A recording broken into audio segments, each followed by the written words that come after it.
الحمد لله رب العالمين والصلاة والسلام على أشرف الأنبياء والمرسلين أما بعد فأعوذ بالله من الشيطان الرجيم من همزه ونفخه ونفسه بسم الله الرحمن الرحيم رب اشرح لي صدري ويسر لي أمري واحلل عقدة من لساني يفقه قولي اللهم انفعنا بما علمتنا وعلمنا ما ينفعنا وزدنا علما فبشر عبادي الذين يستمعون القول فيتبعون أحسنه أولئك الذين هداهم الله وأولئك هم أولو الألباب أعوذ بالله من الشيطان الرجيم بسم الله الرحمن الرحيم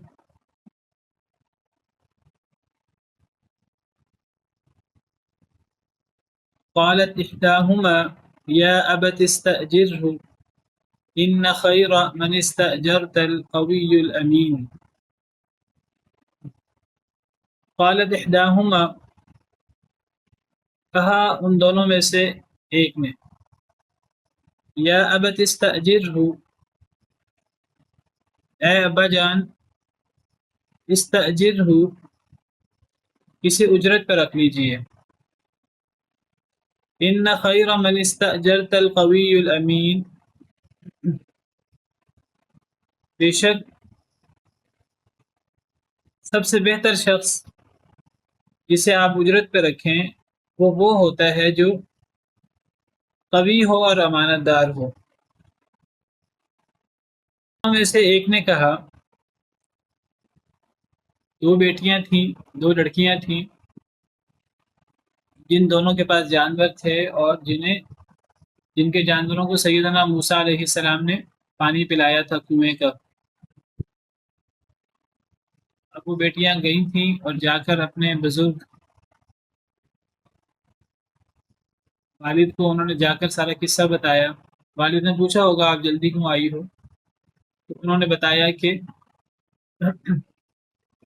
ہم اس لیے جلدی آئی ہیں، کسی نے پانی پلا دیا ہے۔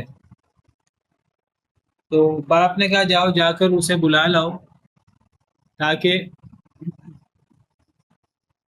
اس کا بدلہ دیا جائے۔ ان میں سے ایک کو بھیجا باپ نے، وہ ایک آئی اور جا کر سیدنا موسیٰ علیہ السلام وہیں سائب کے نیچے بیٹھے تھے، ان سے کہا کہ آئیے آپ کو والد صاحب بلا رہے ہیں۔ اگر موسیٰ علیہ السلام آئے، پچھلی آیت میں ہم نے تفصیل سے پڑھا اور بزرگ کو سارا قصہ سنایا۔ ان بزرگ نے کہا بیٹیوں کے والد نے کہ آپ ڈرے نہیں، آپ ظالم قوم سے بچ گئے ہیں، یعنی مصر فرعون اور فرعون کی ظالم قوم سے آپ بچ گئے ہیں، آپ کو ڈرنے کی ضرورت نہیں ہے۔ یہ بزرگ کون تھے؟ زیادہ تر مفسرین نے لکھا ہے کہ یہ سیدنا شعیب علیہ السلام تھے، کیونکہ حضرت شعیب علیہ السلام کا زمانہ بھی حضرت موسیٰ کے زمانے سے پہلے کا زمانہ ہے، تو اس وقت حضرت شعیب علیہ السلام بوڑھے ہو چکے تھے۔ یہ مدین کا علاقہ ہے، حضرت شعیب علیہ السلام کا ذکر بھی مدین کے حوالے سے ہی آتا ہے، وَإِلَىٰ مَدْيَنَ أَخَاهُمْ شُعَيْبًا۔ تو اکثر مفسرین کی رائے یہ ہے کہ حضرت شعیب علیہ السلام تھے، شاید بائبل وغیرہ میں ان کا نام شعیب ذکر ہوا ہے۔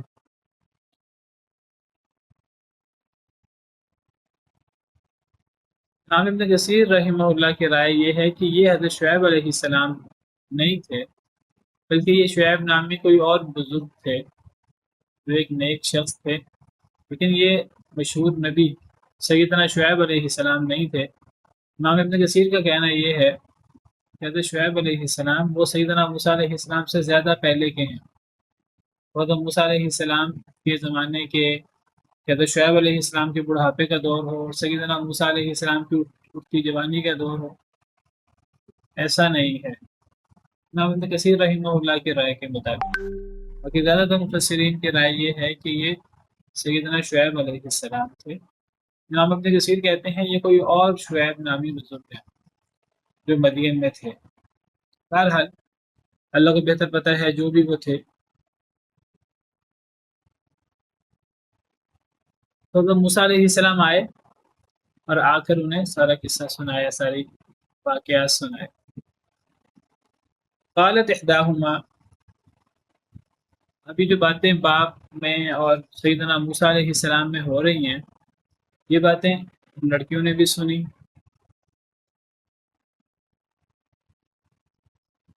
ان میں سے ایک کہنے لگی، ادھر موجود ہوں گی سائڈ پہ یا دوسرے کمرے سے انہوں نے سنی، تو ان میں سے ایک کہنے لگی، یا ابت استاجرہ، اے ابا جان اسے اجرت پہ رکھ لیں، ان خیر من استاجرت القوی الامین، بے شک بہترین شخص جسے آپ اجرت پہ رکھیں وہ القوی اور الامین ہوتا ہے۔ اجرت پہ جس شخص پہ رکھا جائے تو اجرت پہ رکھے جانے والے شخص کی دو صفات ہوتی ہیں، تو یہ دونوں صفات اس شخص میں پائی جاتی ہیں۔ ان میں سے ایک نے کہا کہ کون تھی کہنے والی؟ یہ وہی تھی کہ جو سیدنا موسیٰ علیہ السلام کو بلانے آئی تھی، شرم و حیا سے چلتی ہوئی۔ اس نے سیدنا موسیٰ علیہ السلام کے بارے میں باپ سے کہا کہ ابا جان انہیں اجرت پہ رکھ لیں، یہ اجرت کے لیے بہترین شخص ہیں، یہ ہمارا کام بہت اچھے طریقے سے کر دیں گے، کیونکہ ان میں دو بڑی صفات ہیں، اور جس شخص سے بھی کام لیا جائے اس میں دو صفات ہونا بہت ضروری ہیں، یہی دو صفات ان میں موجود ہیں۔ اور وہ دو صفات کون سی ہیں؟ ایک طاقتور ہونا اور ایک امانت دار ہونا۔ تو یہ جس لڑکی نے یہ بات کہی جس سے بعد میں سیدنا موسیٰ علیہ السلام کی شادی ہوئی، یہ دنیا کی عقل مند عورتوں میں سے ایک عورت تھی، دنیا کی ذہین ترین عقل مند لڑکیوں میں سے ایک لڑکی تھی، اور اس نے بہت عقل مندی کی بات کہی، بڑا گہرے مشاہدے اور بڑی عقل مندی اور ذہانت کی اس نے بات کہی۔ اسی بات اس عمر کے لوگ اتنے غور سے عام طور پہ نہیں سوچتے اور اتنی ذہانت اور عقل مندی کی بات عام طور پہ نہیں کرتے۔ علماء کرام، مفسرین کرام نے بڑی تعریف ذکر کی ہے اس لڑکی کی، اور اس لڑکی کی عقل مندی اور معاملہ فہمی اور مشاہدے کی اور ذہانت کی، کیسے اس سیدنا موسیٰ علیہ السلام کے بارے میں اس نے یہ مشاہدہ کیا، یہ آبزرو کیا، اور کیسے اتنے دور کی بات اس نے کہی کہ کسی شخص کو کام پہ رکھنا ہو، وہ چھوٹے درجے کا کام ہے، وہ درمیانے درجے کا کام ہے، یا کوئی بڑے درجے کا کام ہے، کسی کو کوئی بڑا عہدہ دینا ہے، یا کوئی کسی کو اجرت پر ہی رکھنا ہے، مزدوری پر ہی رکھنا ہے، تو دو بنیادی صفات ہوتی ہیں اس کی، ایک صفت طاقتور ہونا اور دوسری صفت امانت دار ہونا۔ ان صفات کا ذکر قرآن کریم میں اور بھی کئی مقامات پر کسی عہدے پر کسی کو رکھنے کے حوالے سے یا کسی کو کوئی کام سونپنے کے حوالے سے ان دو صفات کا ذکر آیا۔ کہاں کہاں ذکر آیا، کون بتائے گا آپ میں سے؟ وہ جب جن نے کہا، جن کے سامنے سلیمان علیہ السلام کے سامنے جنات نے کہا، جن نے کہا تھا کہ میں قوی اور امین۔ جی، ہم نے پیچھے سورہ نمل میں پڑھا ہے سیدنا سلیمان علیہ السلام کے قصے میں، کہ جب سیدنا سلیمان علیہ السلام نے اپنے دربار میں کہا کہ ملکہ بلقیس آ رہی ہے، اس کا لشکر آ رہا ہے، ملکہ سبا، تو اس کے آنے سے پہلے پہلے اس کا عظیم الشان تخت میرے پاس کون لائے گا؟ تو ایک عفریت جن نے کہا تھا، کبھی ہیکل جن نے، اس نے کہا تھا کہ آپ کے اس مجلس سے اٹھنے سے پہلے پہلے میں یہ تخت لا سکتا ہوں، اور اس نے کہا تھا وَإِنِّي عَلَيْهِ لَقَوِيٌّ أَمِينٌ قَالَ عِفْرِيتٌ مِّنَ الْجِنِّ أَنَا آتِيكَ بِهِ قَبْلَ أَن تَقُومَ مِن مَّقَامِكَ وَإِنِّي عَلَيْهِ لَقَوِيٌّ أَمِينٌ۔ ایک کبھی ہیکل جن نے کہا کہ آپ کے مجلس برخاست کرنے سے پہلے پہلے میں وہ تخت لے آؤں گا، اتنا دور چلا بھی جاؤں گا، واپس بھی لے آؤں گا، اور آپ کو مجھ پر اعتماد کرنا چاہیے کیونکہ میں طاقتور بھی ہوں اور میں امانت دار بھی ہوں۔ یہی دو صفات القوی الامین اس نے اپنی ذکر کی۔ اب یہ تخت لانا یہ ایک بڑا کام تھا۔ چلیں آپ کہہ رہے ہیں اگر بہت بڑا کام، کسی کو بڑا عہدہ دینا، کسی کو بادشاہ بنانا، گورنر بنانا اس جیسا کام نہیں تھا، تو بہرحال چھوٹے لیول کا کام بھی نہیں تھا. اور محنت مزدوری رکھنا چلیں، یہ ہمارے ہاں اس کو ایک چھوٹا کام شمار کیا جاتا ہے. بہرحال کام کوئی بھی چھوٹا نہیں ہوتا. تو مزدوری کے لیے، محنت مزدوری کے لیے کسی کو رکھنا ہوا تو یہاں القوی الامین کا ذکر ہوا، اور وہاں اس جن نے بھی اپنی یہی صفات ذکر کی. اور یہی صفات اور کہاں بیان ہوئی ہیں؟ یوسف علیہ السلام کے قصے میں بھی ہیں، انہوں نے بھی. وہاں کیا صفات ہیں؟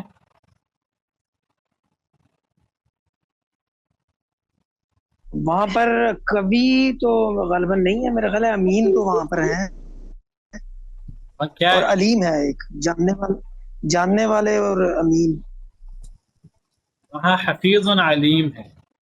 یہ چیزیں آپ یاد رکھیں نا. اب دیکھیے، اب تو آپ نے یہ چیزیں بڑی ڈیٹیل کے ساتھ پڑھی ہیں، اور میں نے ان کو بڑی ڈیٹیل کے ساتھ آپ کو یہ چیزیں ساتھ ساتھ بتاتا جاتا ہوں، اور آپ کو یہ چیزیں نوٹس لینی چاہیے اور یاد رکھ لینی چاہیے. تو سیدنا یوسف علیہ السلام کے بارے میں جب بادشاہ کو بتایا گیا کہ جیل میں ایک بڑا عالم فاضل شخص ہے جو خوابوں کی تعبیر بھی جانتا ہے، اللہ نے اس کو بڑے علم و فضل سے نوازا ہے، تو آپ کے خواب کی تعبیر وہ جیل والا شخص سے نہ پوچھ آئیں. بادشاہ نے کہا ضرور پوچھ کے آئیں. تو وہ جو حضرت یوسف کا جیل کا ساتھی تھا، جس کی خواب کی تعبیر حضرت یوسف نے کی تھی، اور اس کی تعبیر یہ تھی کہ وہ دوبارہ اپنے عہدے پر آ جائے گا. حضرت یوسف نے اس سے کہا تھا میرا ذکر اپنے بادشاہ کے سامنے کرنا کہ ایک بے گناہ شخص وہ جیل میں موجود ہے، لیکن وہ شخص جب اس کو رہائی ملی، انعام ملا، تو وہ سیدنا یوسف علیہ السلام کو بھول گیا اور ان کی بات بادشاہ سے کرنا بھول گیا.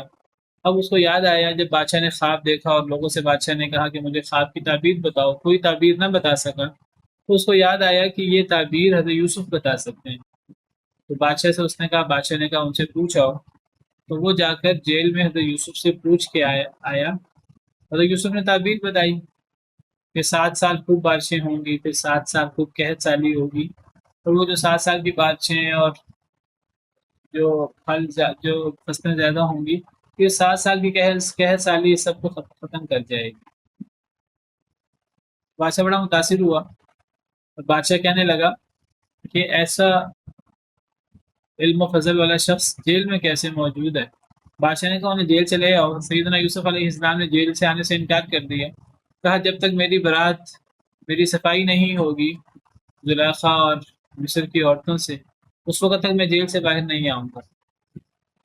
اب جب یہ بات زلیخا سے پوچھی گئی، شہر کی عورتوں سے پوچھی گئی، تو زلیخا نے اور عورتوں نے وہاں صراحت کر دی کہ ہم ہی قصوروار تھے. سیدنا یوسف علیہ السلام کا اس سلسلے میں کوئی قصور نہیں. زلیخا نے بھی وہاں حضرت یوسف کے بارے میں پاکی بیان کر دی کہ ان کا کوئی قصور نہیں تھا، میں ہی قصوروار تھی. اب بادشاہ مزید متاثر ہوا، حضرت یوسف کی صفائی بھی ہو گئی. تو بادشاہ نے کہا کہ حضرت یوسف کو لے آؤ میرے پاس، میں ان کو اپنے لیے خاص نمائندہ بنا لوں گا. جب حضرت یوسف علیہ السلام جیل سے باہر آئے اور باہر آ کر بادشاہ سے پھر گفتگو ہوئی، تو بادشاہ پہلے ہی جو اتنا متاثر ہوا تھا سیدنا یوسف علیہ السلام کے طرز گفتگو سے، بادشاہ مزید متاثر ہو گیا. فلما کلمہ قال انک اليوم لدینا مکین امین. جب بادشاہ نے بات کی سیدنا یوسف علیہ السلام سے، تو سیدنا یوسف علیہ السلام کے علمی جوہر مزید کھلے. بات چیت کرنے کا انداز، پر یاد رکھیے کسی کی بات چیت کرنا یہ بہت اہم ہوتا ہے. ایک شخص بات چیت کیسے کرتا ہے؟ بات چیت کر کے ایک شخص دوسرے کے سامنے اپنی اہمیت بہت بڑھا لیتا ہے یا بہت گھٹا لیتا ہے.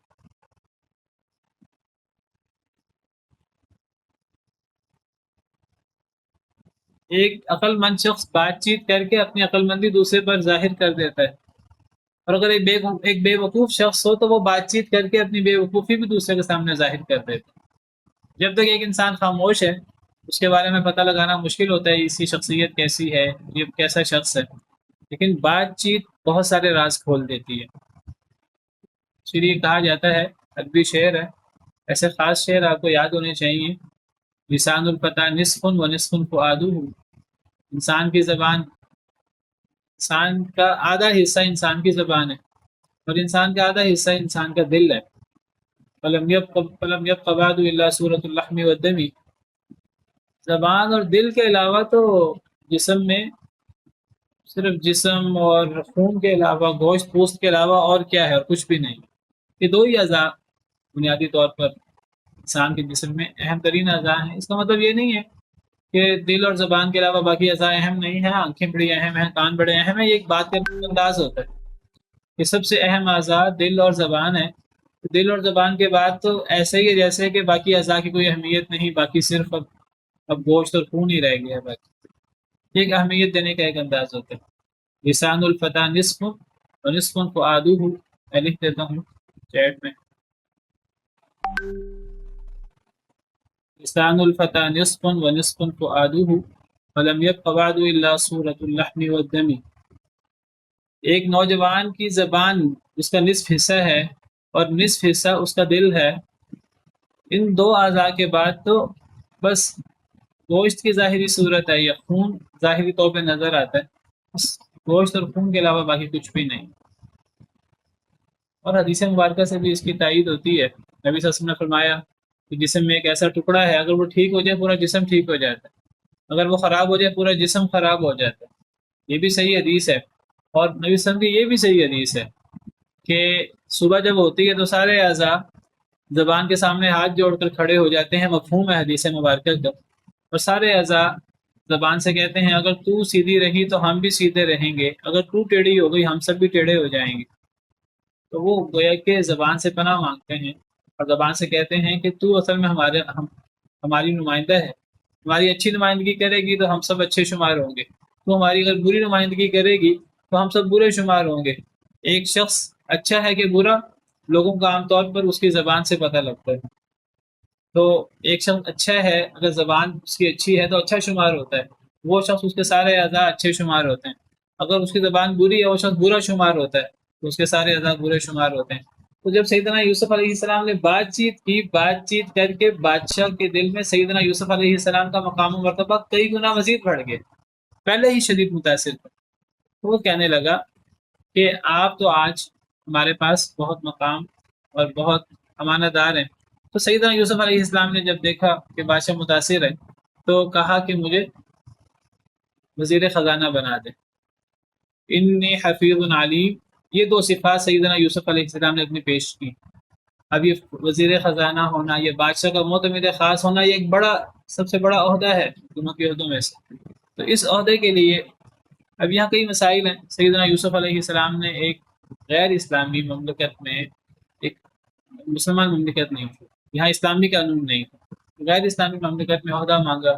تو کیا غیر اسلامی مملکت میں عہدہ، بلکہ سب سے پہلے عہدہ مانگنا جائز ہے، پھر غیر اسلامی مملکت میں تو مجبوری کی حالت میں ایسی چیزیں جائز ہوتی ہیں.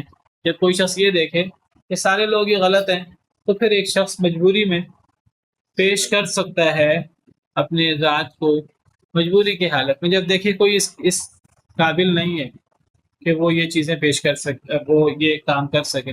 بہرحال وہ الگ موضوعات ہیں. تو بات ہو رہی تھی دو صفات کی.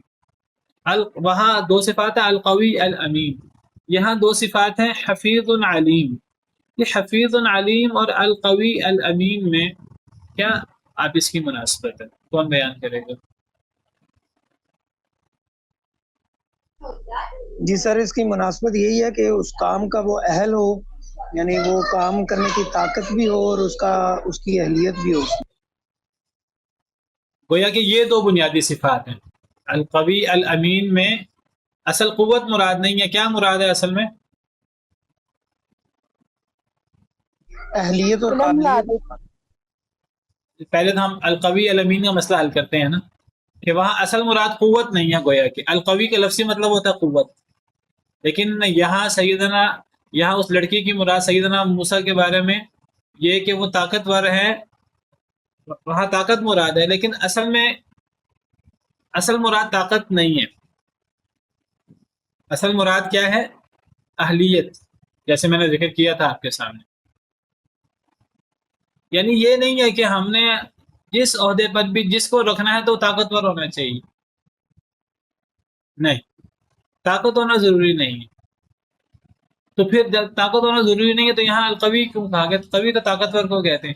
اس لیے کہ وہ عفریت نے جو اپنی خدمات پیش کی وہاں طاقت کی ضرورت تھی، وہاں اہلیت طاقت کا نام تھا. اور اس لڑکے نے سیدنا موسیٰ علیہ السلام کے بارے میں کہا ان کو اجرت پہ رکھ لے، کیونکہ وہاں بھی طاقت کی ضرورت تھی. جانوروں کو چارہ ڈالنا، جانوروں کو پانی پلانا، اور وہ محنت مزدوری اور طاقت کا معاملہ تھا. تو وہاں اہلیت کہ حضرت موسیٰ اور یہ جو شعیب نامی شخص ہے، نبی ہیں یا جو بھی ہیں، تو ان میں جو حضرت موسیٰ کی صفات پیش ہوئی وہاں جس اہلیت کی ضرورت تھی وہ اہلیت طاقت تھی. ملکہ بلقیس ملکہ سبا کے تخت کو لانا تھا، اس میں جس اہلیت کی ضرورت تھی وہ بھی طاقت تھی، کیونکہ اس کو اٹھانا اتنے بھاری تخت کو اکیلے اور پھر اتنی تیزی کے ساتھ اس کو لانا، تو وہاں اہلیت طاقت تھی. لیکن ہر جگہ اہلیت طاقت نہیں ہوتی. اب سیدنا یوسف علیہ السلام نے اپنی خدمات پیش کی ہیں، یہاں القوی کی جگہ ہم کون سی صفت لائیں گے؟ علیم. یہاں القوی کی جگہ پر علیم صفت آئے گی، کیونکہ یہاں طاقت مقصود نہیں ہے. اصل مقصود کیا ہوا؟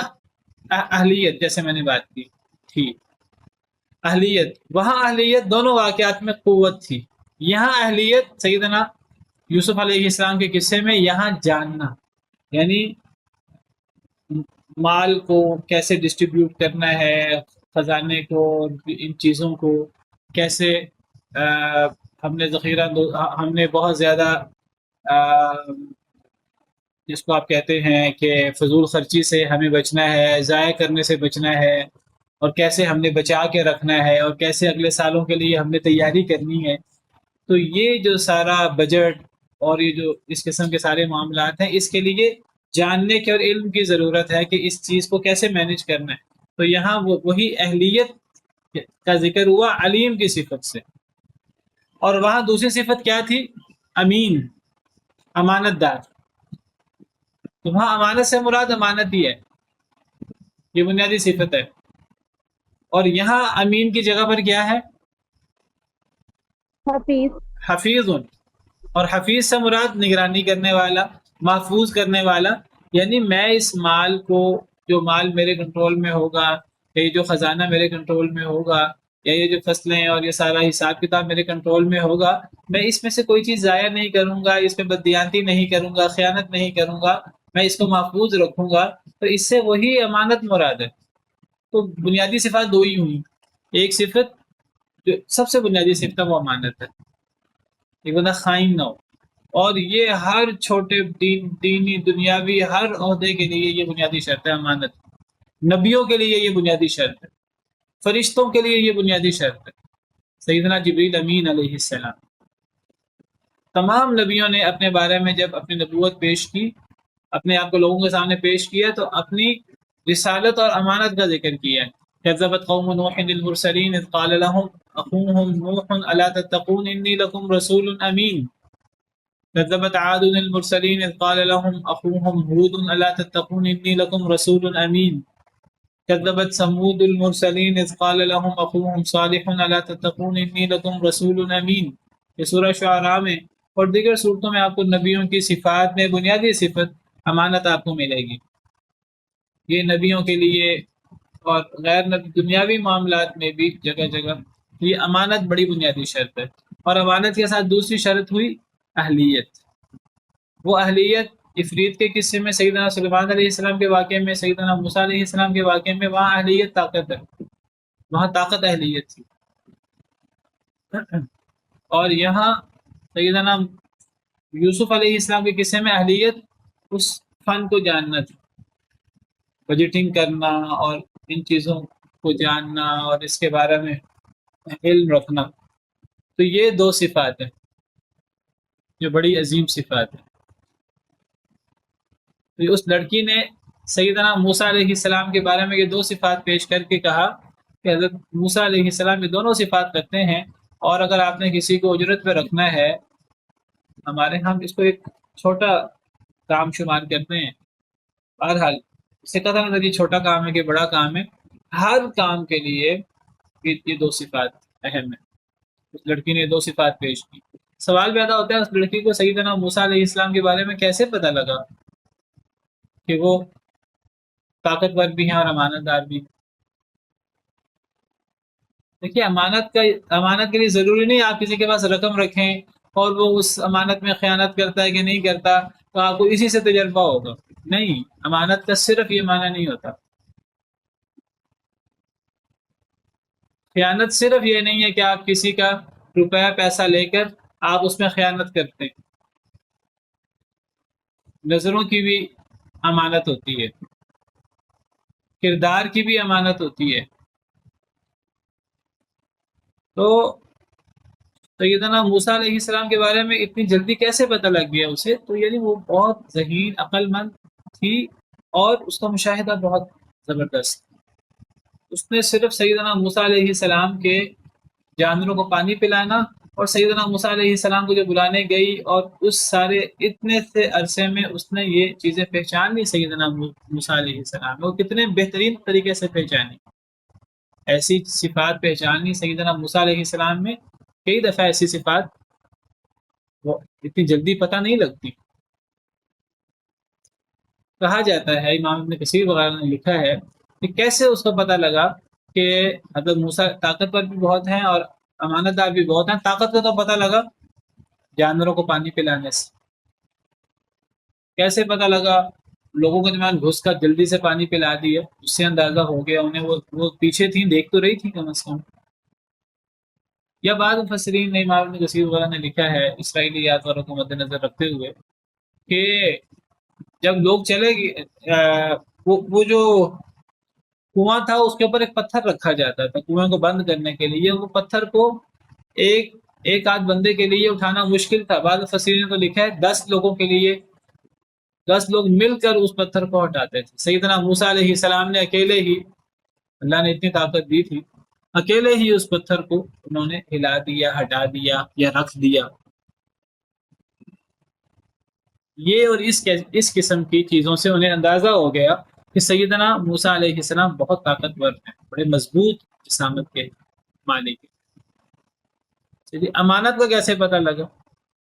سیدنا امام ابن کثیر نے لکھا ہے، فرماتے ہیں کہ اب جب وہ بلانے آئی سیدنا موسیٰ علیہ السلام کو تو اب گھر کا راستہ تو اسے پتا تھا، سیدنا موسیٰ علیہ السلام کو تو نہیں پتا تھا. تو وہ آگے آگے چلی.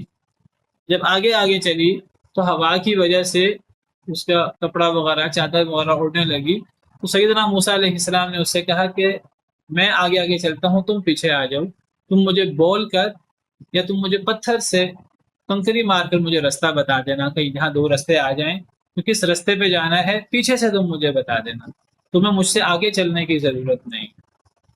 بہت بڑی امانت ہے، بہت بڑی امانت ہے. اس کے اندر کوئی روپیہ پیسہ انوالو نہیں ہے، لیکن ایک بندے کے کردار کا اور ایک بندے کی امانت کا پتہ لگتا ہے. اور یہ مشاہدہ ہے اس لڑکی کا. اس نے یہ مشاہدہ کیا، آبزرو کیا اور اس نے اپنے باپ کو مشورہ دیا. اور دیکھیں ایسی باتوں میں لڑکیاں شرما جاتی ہیں، لیکن وہ یہ بات کرنے میں شرمائی بھی نہیں. اس نے یہ بات باپ کے سامنے بیان کی اور کہا کہ انہیں اجرت پر رکھ لیں. مشورہ بھی دیا باپ کو. قال، تو اس نے کہا، باپ نے کہا، شعیب، سیدنا شعیب تھے یا جو بھی، انہوں نے کہا انی اریدو، بے شک میں چاہتا ہوں، میں ارادہ رکھتا ہوں، ان کے حق کا، کہ میں نکاح کر دوں کا آپ سے، احدا ابنتیہ، اس کو ملا کر پڑھتے ہیں تو احدا ابنتیہ، میری دونوں بیٹیوں میں سے ایک بیٹی سے. احدا کا مطلب ایک، اور ابنتیہ، ابنتیہ یہ اصل میں تثنیہ کا صیغہ ہے، تثنیہ مؤنث کا، اور اس کے آخر میں یا ضمیر کی لگی ہوئی ہے. کون بتائے گا آپ میں سے کہ یہ اصل لفظ کیا ہے؟ ابنتیہ.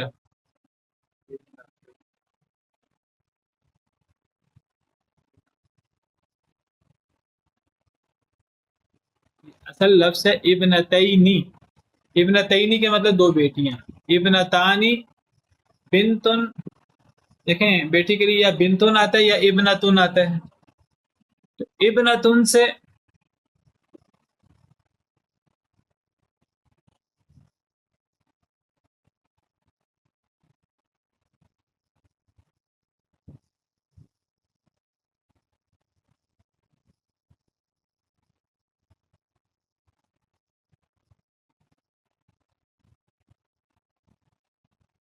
بنتن کے لیے بیٹی کے لیے بنتن بھی آ جاتا ہے اور ابنتن بھی آ جاتا ہے حمزہ وصلی کے ساتھ. اگر بنتن ہو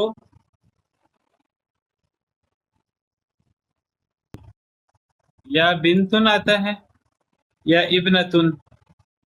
اگر بنتن ہو تو پھر تثنیہ کیا ہوگا؟ بنتانی رفع حالت، یا نسبی جری حالت بنتینی.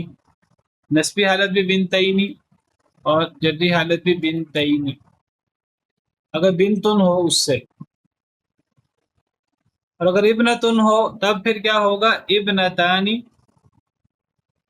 اور ابنتینی. رفع حالت ابنتانی اور نسبی جری حالت ابنتینی. اب یہ لفظ کیا ہے؟ ابنتیہ. ابنتیہ یہ اصل میں ابنتینی بھی ہے اور ساتھ پھر یا بھی ہے، یا ضمیر ہے. تو اصل میں ذکر کر رہا تھا کہ یہ ابنتینی اور یا ہے.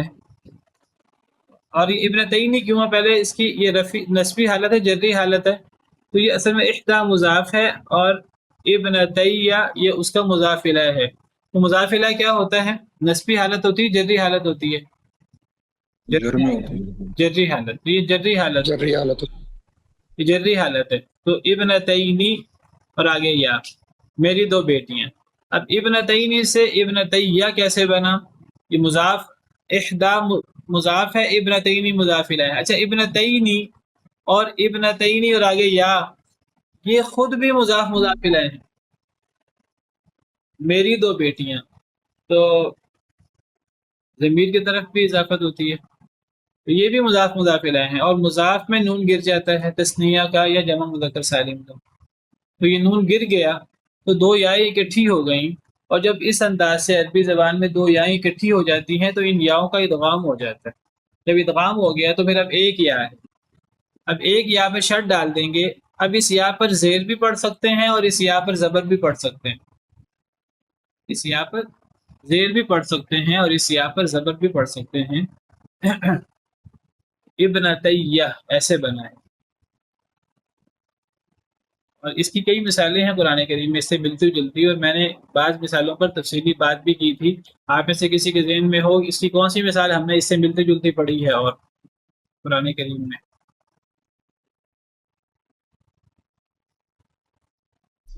بنیہ. بالکل بنیا. بالکل ٹھیک. بنیہ بھی پڑھی ہے اور بنیہ بھی، اور میں نے اس میں بھی میں نے بڑی وضاحت کی تھی. بنیہ اور بنیہ میں فرق بھی واضح کیا تھا. تو بنیہ اور بنیہ، اور میں نے اس میں بتایا تھا کہ جو بنیہ ہے یہ ابن سے تصغیر ہے. بنی بن چھوٹا بیٹا، پیارا بیٹا. تو بنیہ کا مطلب یا بنیہ اے میرے چھوٹے بیٹے یا اے میرے پیارے بیٹے. اور بنیہ یہ کس سے ہے؟ یہ بنین سے ہے، یہ جمع مذکر سالم بیٹے. تو بنین سے بنیننی یا بنینا اور آگے یا، تو وہ اسی طرح ان کا نون گرے گا اور پھر یا کا یا میں ادغام ہو کر پھر یا پہ زبر آ جاتی ہے. تو یا بنیہ اے میرے پیارے بیٹے اور یا بنیہ اے میرے بیٹو جمع ہے. اسی طرح یہ ابنتیہ ہے.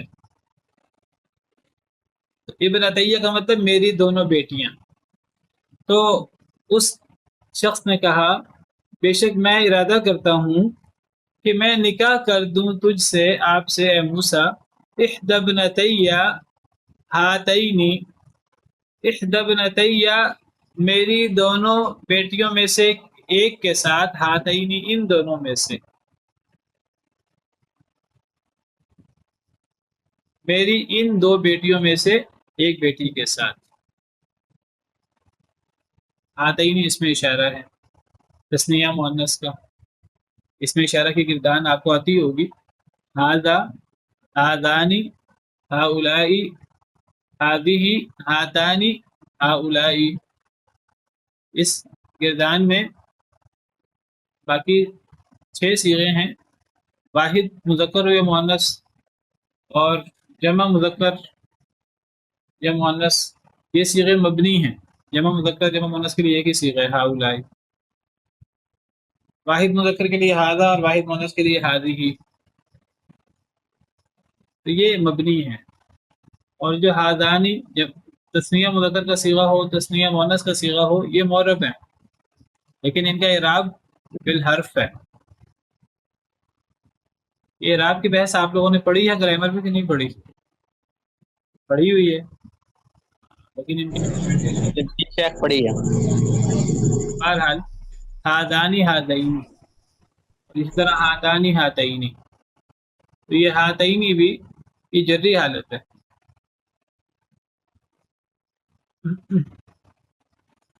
تو اس نے کہا کہ بے شک میں ارادہ کرتا ہوں کہ میں نکاح کر دوں آپ سے اپنی ان دونوں بیٹیوں میں سے ایک بیٹی کا، علی اس پر ان تأجرنی یہ کہ آپ خدمت کریں میری، آپ مزدوری کریں میری، ثمانیہ حجج 8 سال.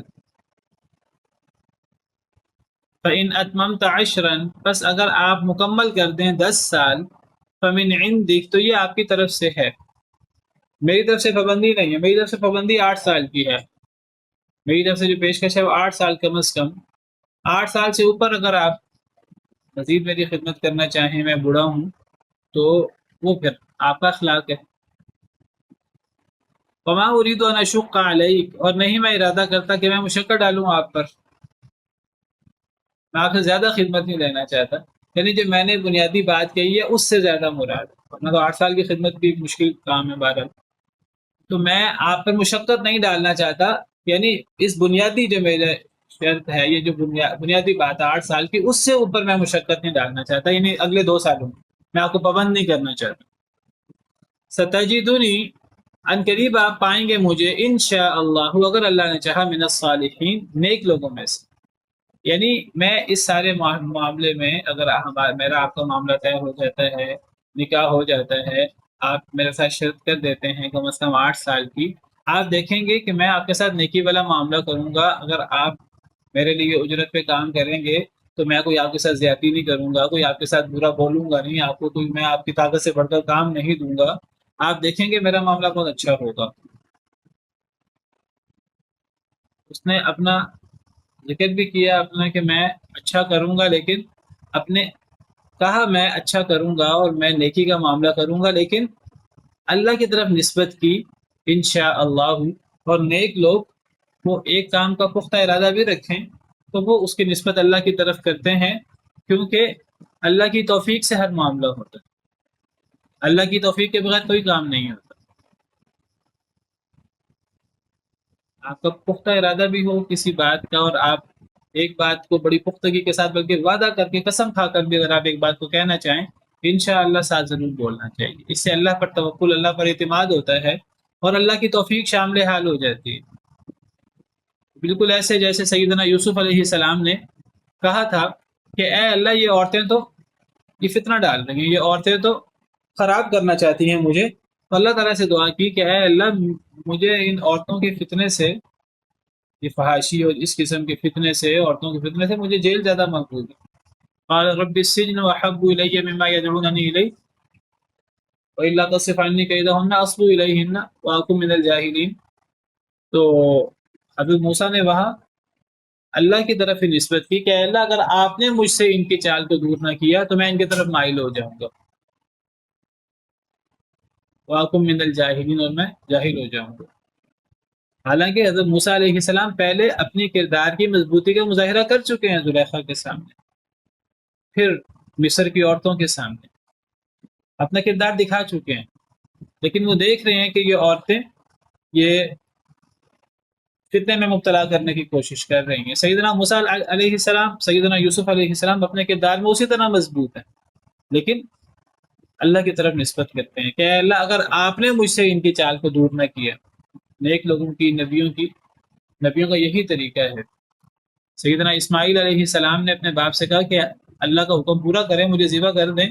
اگر اللہ کا حکم یہی ہے، اللہ نے چاہا تو آپ مجھے صبر کرنے والا پائیں گے. اپنے ارادے کا اظہار کیا، اپنے عزم کا کہ میں صبر کروں گا، لیکن اللہ کی طرف نسبت کی تاکہ اللہ کی توفیق ساتھ شامل حال ہو جائے. تو یہی وہ تقدیر اور تدبیر کا ایک ایسا ہمارے ہاں ایک تصور ہے جو کبھی حل نہیں ہوتا. تو اگر شریعت کی روشنی میں دیکھیں تو حل ہو جاتا ہے۔ شریعت کی روشنی میں کیا ہے کہ انسان اپنی کوشش پوری کرے اور پھر اللہ سے توفیق مانگے اور اللہ پہ توکل کا مکمل اظہار کرے، ہر چیز اللہ پہ چھوڑ دے کہ جی جو کام میں کر رہا ہوں اللہ کی توفیق سے، میرا کوئی کمال نہیں، لیکن اپنی تدبیر پوری کرے، نہ تو اپنی تدبیر میں کوئی کمی کرے اور نہ اللہ پر اعتماد کرنے میں کسی قسم کی کوئی تھوڑا سا بھی اپنے اوپر ذمہ داری لے کہ سارا معاملہ اللہ کی طرف سے اللہ پہ ڈال دیں۔ تو اگر اللہ نے کہا تو آپ مجھے نیک لوگوں میں سے پائیں گے۔ اب بہت سارے مسائل ہیں اس آیت کریمہ میں، جو بہت سارے ایسی چیزیں جو ثابت ہوتی ہیں، بہت سارے مسائل اخذ کیے ہیں علماء نے۔ ایک تو باپ نے، جو ولی تھا ان لڑکیوں کا، باپ نے رشتہ پیش کیا ہے تو لڑکی کی طرف سے رشتہ پیش، لڑکی والوں کی طرف سے رشتہ پیش کیا جا سکتا ہے، اس میں کوئی قباحت نہیں ہے۔ ہمارے ہاں یہ بڑی اس میں قباحت محسوس ہوتی ہے، لوگ سمجھتے ہیں کہ جی لڑکے والوں کو رشتہ پیش کرنا چاہیے۔ عام طور پر لڑکے والے رشتہ پیش کرتے ہیں، لیکن ضروری نہیں ہے کہ لڑکے والے ہی رشتہ پیش کریں۔ اگر کوئی اچھا کام کا لڑکا ہو تو لڑکی والے رشتہ پیش کر سکتے ہیں، اور بھی قرآن و حدیث سے یہ ثابت ہے، نبی کریم صلی اللہ علیہ وسلم اور صحابہ کرام کے واقعات سے یہ ثابت ہے۔ اصل چیز تو یہ ہے کہ نیک لڑکا لڑکی مل جائیں، کوئی نیک لڑکا یا نیک لڑکی مل جائیں تو لڑکے والے رشتہ پیش کر دیں گے، لڑکی والے کر دیں، کوئی قباحت کی بات نہیں ہے۔ لڑکی والوں کا رشتہ پیش کرنا، لڑکی والوں کا بات کرنا، یہ اس بات کی دلیل نہیں ہے کہ لڑکی میں کوئی کمزوری ہے۔ اچھے رشتے ملتے کہاں ہیں؟ تو شعیب وہ پیشکش کر رہے ہیں تو لڑکی والوں کی طرف سے پیشکش ہو سکتی ہے۔ بٹ یہ واقعہ تو اسلام سے پہلے کا ہے، سیدہ خدیجہ رضی اللہ تعالیٰ عنہا کی طرف سے نکاح کا پیغام آیا تھا نبی کریم صلی اللہ علیہ وسلم۔ اسی طرح ہمیں صحابہ کرام کے واقعات میں یہ بات ملتی ہے کہ لڑکی والوں کی طرف سے نکاح کا پیغام گیا اور خواہش کا اظہار کیا گیا، تو یہ کوئی اس میں کوئی قباحت نہیں ہے۔ اسی بات ہے کہ باپ نے رشتہ پیش کیا ہے، لڑکیوں سے پوچھا نہیں ہے، بالکل ممکن ہے کہ وہ مطلب موسیٰ کے آنے سے پہلے اس پر گفتگو ہو چکی ہو، یا ممکن ہے باپ نے ارادہ حضرت موسیٰ علیہ السلام سے بات چیت کے بعد بنایا ہو، اور زیادہ بہتر یہ محسوس ہوتا ہے کہ پرکھے بغیر اور بات چیت کیے بغیر اور جانچے بغیر کیسے اتنا بڑا کوئی فیصلہ کر سکتا ہے۔ تو سیدنا موسیٰ علیہ السلام جب آئے گھر میں اور بات چیت کر کے، جیسے میں نے ذکر کیا، اصل تو جوہر بات چیت کے بعد کھلتے ہیں۔ زبان ایک بہت بڑا ذریعہ ہے کسی انسان کو پہچاننے، اور دیگر صفات بھی، لیکن اس میں زبان، بات چیت، یہ ایک بہت بڑا اس کا کردار ہے۔ اب باپ نے اس موقع پر فیصلہ کیا اور باپ نے خواہش کا اظہار کیا، یہاں ذکر نہیں ہے قرآن کے سیاق میں کہ باپ نے اپنی بیٹی سے مشورہ کیا کہ نہیں کیا، تو اس کا مطلب ہے کہ چھوٹی بیٹی کا رشتہ باپ اپنی تربیت پر اعتماد کر کے کر سکتا ہے۔ باپ کو اس بارے میں اللہ تعالیٰ نے اختیار دیا ہے، باپ کا بڑا اختیار ہے، خاص طور پر تمہاری بیٹی ہو، چھوٹی بچی ہو، تو باپ کا اختیار کافی زیادہ ہوتا ہے۔ اگرچہ لڑکی سے اس کی خواہش، اس کی رضامندی ضرور پوچھنی چاہیے، باقی اگر کسی شوہر دیدہ لڑکی کی شادی کرنی ہو، سیدہ کی شادی کرنی ہو، اس میں لڑکی کا اختیار زیادہ ہوتا ہے۔ اصل میں یہ صرف زیادہ اور کمی کا مسئلہ ہے، ورنہ ولی دونوں میں ضروری ہے اور لڑکی کی رضامندی بھی دونوں میں ضروری ہے، لیکن اگر لڑکی چھوٹی ہو، کنواری ہو، تو باپ کا اختیار زیادہ ہوتا ہے، باپ کا حق زیادہ ہوتا ہے، اگرچہ وہاں بھی لڑکی کی رضامندی پوچھنی چاہیے۔ اور اگر کوئی شیبہ ہو تو وہاں لڑکی کا حق زیادہ ہوتا ہے، اس کی رائے کو زیادہ اہمیت دینی چاہیے، اگرچہ وہاں بھی ولی کے بغیر تو نکاح واقع نہیں ہو سکتا۔ اسی طرح علماء نے یہاں سے ثابت کیا ہے کہ کسی آدمی سے اجرت اور مزدوری لی جا سکتی ہے، کسی آدمی سے اجرت مزدوری لے کر معاوضے پر اس کی محنت مزدوری لے کر اس کو اس کا معاوضہ دے دیا جائے، یہاں سے اصولی طور پر علماء نے یہ چیز ثابت کی ہے، دیہڑی پر اور محنت مزدوری پر لوگوں کو رکھا جاتا ہے، یہ اس کی ایک بنیادی دلیل ہے۔ اگرچہ یہاں اس کی اجرت نکاح رکھا گیا ہے، یعنی گویا کہ نکاح کی جو حق مہر تھا، حق مہر کی جگہ پر سیدنا موسیٰ علیہ السلام کے پاس تب دینے کا کچھ نہیں تھا حق مہر، تو حق مہر کے لیے جو مالیت دینی تھی، اس مالیت کی جگہ پر وہ مزدوری جو حضرت موسیٰ کو ملنی تھی، وہ گویا کہ وہ مزدوری وہ حق مہر میں چلی گئی۔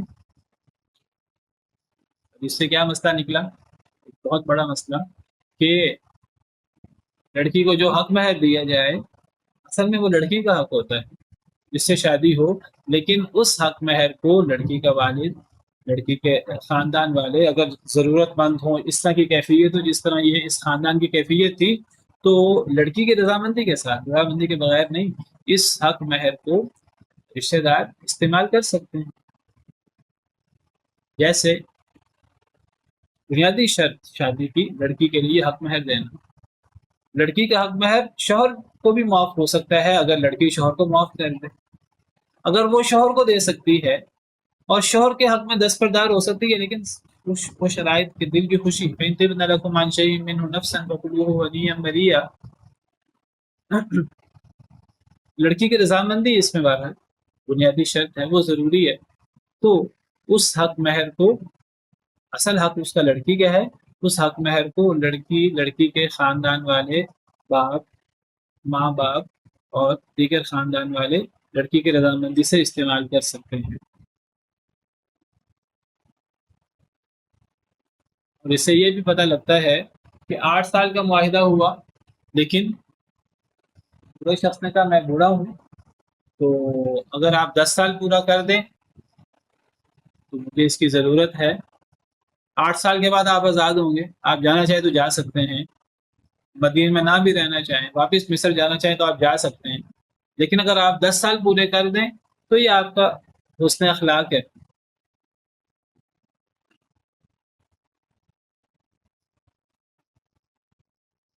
انہوں نے کہا کہ میں مشقتیں ڈالوں گا اور میں انشاءاللہ اچھا معاملہ کروں۔ قال ذلك بینی و بینک، تو سیدنا موسیٰ علیہ السلام نے اب جواب دیا ان کی اس پیشکش کا، یہ میرے اور آپ کے درمیان ہے، ٹھیک ہے، یہ چیز میرے آپ کے درمیان طے ہو گئی، آپ نے اپنی بات رکھ دی، میں نے قبول کر لی ہے کہ میرے اور آپ کے درمیان ایک چیز طے ہو گئی۔ ایم الاجلین، جون سی بھی جو دو مدتیں آئی ہیں، ایک 8 سال کی اور ایک 10 سال، 8 سال کی تو ضروری رکھی گئی اور 2 سال کی اضافی ہے، چاہیں تو حضرت موسیٰ اس کو مان لیں چاہے نہ مانیں۔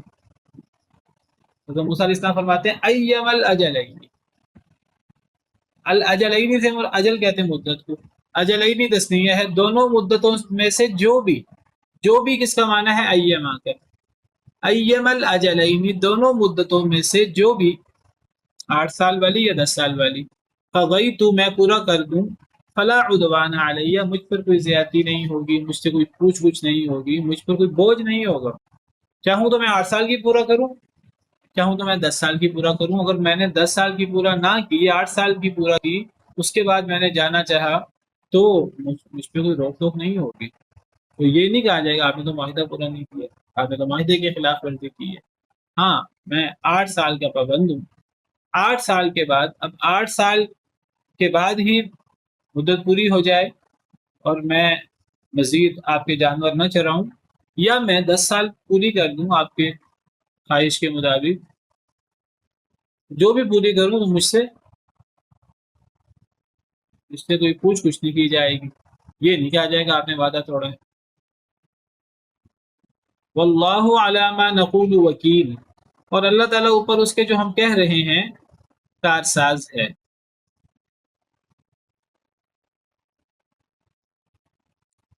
واللہ علی ما نقول وکیل، کہنے والا کون ہے؟ مفسرین کے مختلف آراء ہیں، بعض مفسرین کہتے ہیں سیدنا موسیٰ علیہ السلام کی بات ایم الاجلین قضیت فلا عدوان علیہ تک ہے، آگے واللہ علی ما نقول، یہ شعیب، نبی شعیب ہیں، یہ جو بھی یہ ان کا قول ہے آگے وہ ایک شخص. اللہ تعالیٰ جو ہم کہہ رہے ہیں اللہ اس پر کارساز ہے. کیا مطلب کہ یہ تو ہم زبانی معاہدہ کر رہے ہیں، یہ ہم دو انسان معاہدہ کر رہے ہیں، لیکن ہمارے اس معاہدے کا نگران اللہ تعالیٰ ہے.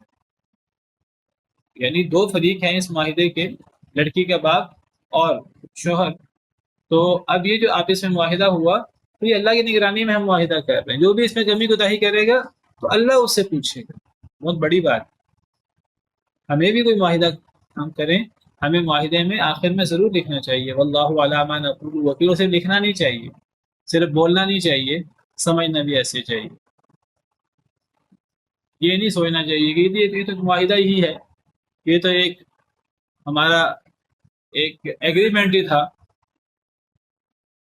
اب ہمیں کون سا قانون پوچھنے والا ہے. تو بندہ دیکھے جی کہ میں کسی قانونی زد میں نہیں آتا، باقی اللہ کا کیا معاملہ ہے، شریعت کا کیا معاملہ ہے، تو ہم لوگ باتوں کو پرواہ نہیں کرتے. نہیں، سب سے زیادہ اہمیت تو شریعت کی ہے، اللہ کے دیکھنے کی ہے، اللہ کی نگرانی کی ہے. یہاں بھی ایک معاہدہ کیا گیا اور اللہ کو اس پر نگران بنایا گیا. اور ایک معاہدہ اور بھی ہم پڑھ آئے ہیں قرآن کریم میں پیچھے، وہاں بھی یہی الفاظ اور اللہ کو نگران بنایا گیا. وہ کون سا معاہدہ ہے؟ یعقوب علیہ السلام اور ان کے بیٹوں کا. جی جی شاباش، بالکل ٹھیک. سیدنا یعقوب سورہ یوسف میں جب سیدنا یعقوب علیہ السلام سے بیٹوں نے کہا کہ ابا جی ہم تو مصر گئے ہیں اور مصر سے ہم غلہ لائے ہیں، لیکن مصر کا بادشاہ ان کو نہیں پتا تھا سیدنا یوسف علیہ السلام. مصر کے بادشاہ نے شرط لگا دی ہے کہ اب آپ کو غلہ تب ملے گا جب ساتھ اپنے بھائی بنیامین کو لاؤ گے.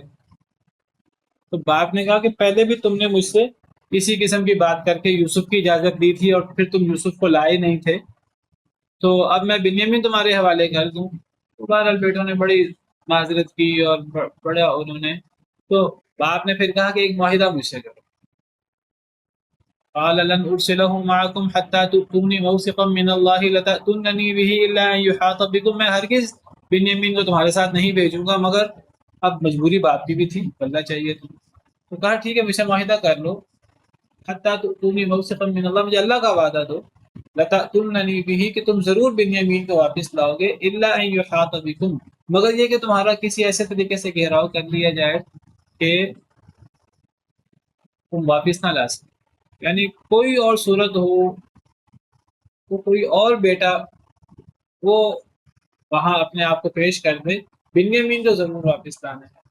ہاں اگر اللہ کی طرف سے کوئی معاملہ ہو گیا تمہارا، اس کے اندر عمل دخل نہ ہوا تو وہ الگ بات ہے، ورنہ تم نے اپنی بشری ہر ممکن صورت میں بنیامین کو واپس لانا ہے. فلما آتوہ موثقہم، جب سب بیٹوں نے حضرت یعقوب علیہ السلام کو اپنے وعدے دیے، قسمیں کھائیں، جو بھی موثق میثاق، جب وہ انہوں نے کر لیا، قال اللہ علی ما نقول وکیل، تو حضرت یعقوب نے فرمایا اللہ علی ما نقول وکیل. اسی لیے ہمیں اپنے معاہدوں پر ایگریمنٹ میں یہ لکھنا بھی چاہیے، اور صرف لکھنا نہیں چاہیے، سمجھنا بھی ایسے ہی چاہیے. اب یہ کہنے والے شعیب ہیں یا یہ کہنے والے سیدنا موسیٰ علیہ السلام ہیں؟ بعض مفسرین کہتے ہیں یہ کہنے والے سیدنا موسیٰ ہیں. حضرت موسیٰ کی بات آیت کے آخر تک جاری ہے. بعض مفسرین کہتے ہیں واللہ علی ما نقول وکیل، دونوں نے کہا. بہرحال جو بھی ہے، جس نے بھی کہا، تو انہوں نے اللہ کو اس کے اوپر گواہ بنایا. آج کے لیے اتنا ہی کافی ہے، باقی انشاءاللہ کل ایک دو سوال ہیں. یا بنیہ میں بنیہ منصوب ہے منادہ ہونے کے باعث، ٹھیک ہے. منادہ مضاف ہو تو وہ پھر منصوب ہوتا ہے. اسی طرح یا بنیہ جو بیٹوں کے لیے ہے، یا بنیہ، وہ بنینا وہ نسبی حالت ہے. اور وہ نسبی حالت کیوں ہے؟ وہی منادہ مضاف ہونے کی وجہ سے. اگر منادہ مضاف ہو تو منصوب ہوتا ہے، اگر منادہ مفرد معرفہ ہو تو پھر وہ مبنی علی ضم ہوتا ہے، یا عائشہ. لیکن اگر مضاف ہو تو منصوب ہوتا ہے، یا عبد اللہ. اسی طرح یا بنیہ. اس کے بعد سوال ہے کیا یہ آیت گھر داماد پر کوئی دلیل بن سکتی ہے؟ اگر ایسے حالات ہوں، گھر داماد ہونا دیکھیے ایک معاشرتی طور پہ اس کو پسند نہیں کیا جاتا، اور یہ اچھی چیز نہیں ہے. دیکھیے مرد کو قوام ہونا چاہیے. اگر مرد گھر داماد بنے گا تو قوام نہیں ہوگا، پھر قوام وہ عورت کا باپ اس کا سسر کو قوام بنے گا، یا لڑکی جو ہے وہ کا ہاتھ اوپر ہوگا. تو مرد کو قوام ہونا چاہیے. گھر داماد والی صورت کوئی بہت پسندیدہ نہیں ہے شرعی طور پر بھی، اور ہمارے معاشرے میں بھی اچھا نہیں سمجھا جاتا. لیکن اگر کوئی اس قسم کی مجبوری ہے، جیسے یہاں مجبوری پیش آئی، تو کوئی ایسا یعنی کوئی پابندی بھی نہیں ہے کہ ایسا ہو ہی نہیں سکتا. عام حالات میں بچنا چاہیے اس سے، لیکن اگر ایسے کوئی حالات تو ایک الگ بات ہے. واللہ تعالی عالم. اگر باپ کی پسند ہو لیکن لڑکی رضامند نہ ہو تو کیا ایسا نکاح باطل ہوگا؟